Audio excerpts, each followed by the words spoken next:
Penyertaan Tuhan sungguh kita rasakan dalam setiap langkah kehidupan kita. Nyata kasih Tuhan di hari yang ke-20 di tahun 2025 ini, kita terus merasakan penyertaannya. Bapak, Ibu, Saudara-saudara, kita akan membaca dan merenungkan firman kebenaran Tuhan. Kita berdoa.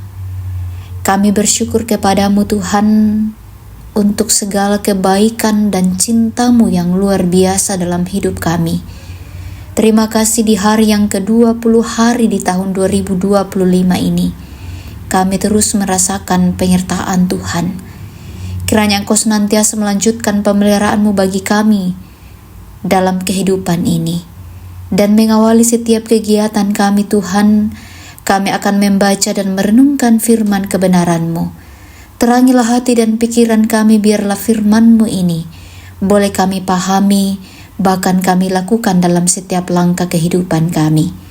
Di dalam nama Tuhan Yesus kami berdoa. Amin. Kitab Roma pasal 12 ayat yang ke-9 sampai ayatnya yang ke-21. Hendaklah kasih itu jangan pura-pura.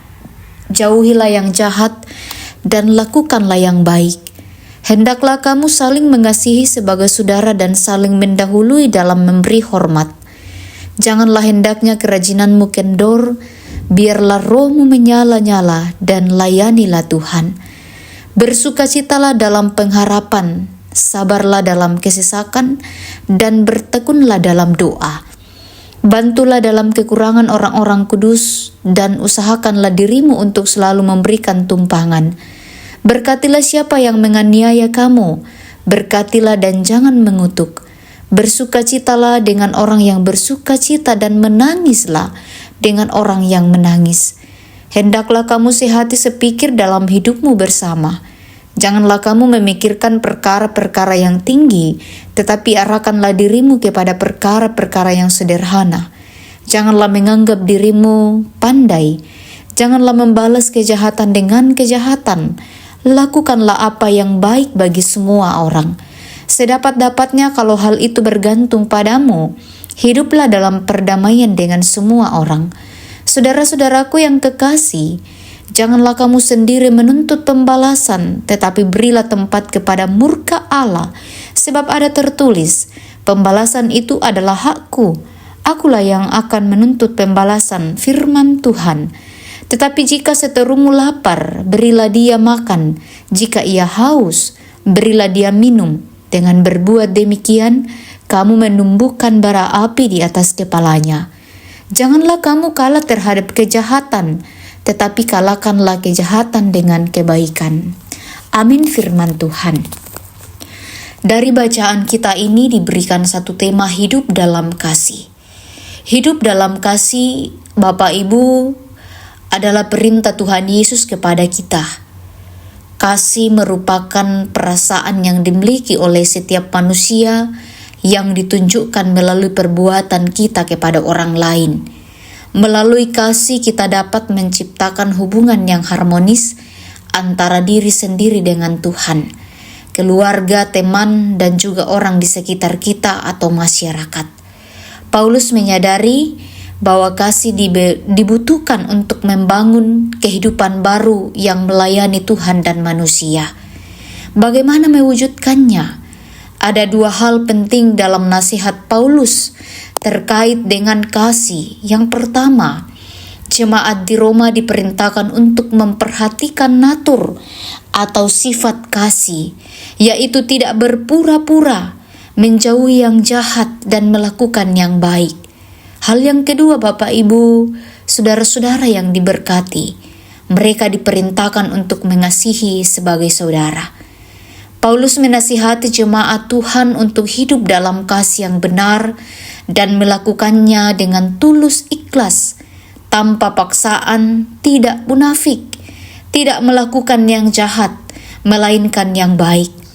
Rasul Paulus menyebut tentang kasih yang benar yang harus dilakukan dalam kehidupan kita sehari-hari dan yang dibangun melalui hubungan kekeluargaan. Ada juga prinsip-prinsip yang diperlukan untuk menentukan hubungan dengan sesama, yaitu kerukunan di dalam satu hati dan pikiran, yang kemudian tertuju kepada Kristus sebagai pemegang kendali atas hidup manusia. Melalui bacaan kita ini, Bapak, Ibu, Saudara-saudara, kita banyak belajar untuk menyatakan hidup baru melalui tindakan nyata. Kasih perlu senantiasa kita nyatakan sebagai wujud syukur karena kita telah menerima hidup yang benar dan hidup yang baru di dalam Kristus. Kita pun dapat melakukan hal-hal yang baik dan benar, serta menjauhi hal-hal yang dapat merusak nilai-nilai kasih. Mari kita melayani Tuhan dan sesama. Apabila tidak didasari oleh kasih, Bapak, Ibu, Saudara-saudara, maka pelayanan kepada Tuhan dan sesama tidak akan berarti apa-apa. Hidup dalam kasih bukanlah tuntutan yang berat. Hanya saja selama ini kita belum melakukan kasih dengan benar. Maka dari itu, Bapak, Ibu, Saudara-saudara, kita perlu berdoa agar Tuhan memampukan kita untuk hidup saling mengasihi dengan sepenuh hati dan tulus kepadanya. Amin. Kita berdoa. Bersyukur untuk firman-Mu ya Tuhan yang boleh menyapa kami di pagi hari ini. Biarlah melalui firman-Mu ini boleh menuntun kami, boleh mengarahkan kami. Dan kami mohon Roh Kudus-Mu yang akan senantiasa memampukan kami untuk melakukan firman kebenaran-Mu ini dalam perjalanan kehidupan anugerah-Mu. Berdoa untuk saudara-saudara kami yang saat ini bersuka cita melalui pertambahan usia. Tuhan sempurnakan sukacita mereka. Juga kami berdoa untuk saudara-saudara kami yang sementara dalam pergumulan kehidupan, yang sementara mencari pekerjaan, pasangan hidup. Tuhan buka jalan bagi mereka. Yang sementara dalam kelemahan tubuh, Tuhan pulihkan keadaan mereka. Juga kami berdoa untuk anak-anak, Tuhan pelihara dalam kasih-Mu. Berdoa juga untuk orang tua kami dalam masa usia indah. Tuhan memberikan kesehatan, kekuatan yang terbaik kepada mereka.